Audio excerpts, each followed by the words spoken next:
বন্দে পুরুষোত্তমম। আপনাদের প্রতি প্রত্যেককে জানাই রানন্দিত জয়গুরু।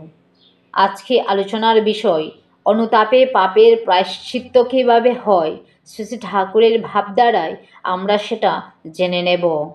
একজন দাদা শ্রী শ্রী ঠাকুরকে এসে বলছেন, বারবার মনে অনুতাপ আসে, সংকল্প করি কিন্তু কার্যকালে ঠিক থাকে না। উত্তরে শ্রী শ্রী ঠাকুর বলছেন রূঢ়কণ্ঠে, ও অনুতাপও নয়, সংকল্প নয়, ও এক রকমের নেকামি। সত্যিকার অনুতপ্ত হলে কি মানুষ এক ভুল বারবার করে?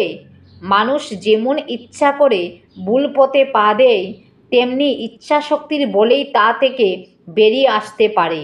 এখনও বুঝতে পারছো না যে নিজের কতখানি সর্বনাশ করছো? তা বুঝলে ও পথ আর মারাতে না। নিজ মুখে যাকে ঘৃণ্য বলে বলছিস, তাই আবার আঁকড়ে ধরে আছিস। এটা কি সত্যি তোর ব্যক্তিত্বের পক্ষে অমর্যাদাকর নয়? ওইসব আত্মপ্রবঞ্চনা ছেড়ে দে, সোজা হয়ে দাঁড়া, মানুষের মতো চল।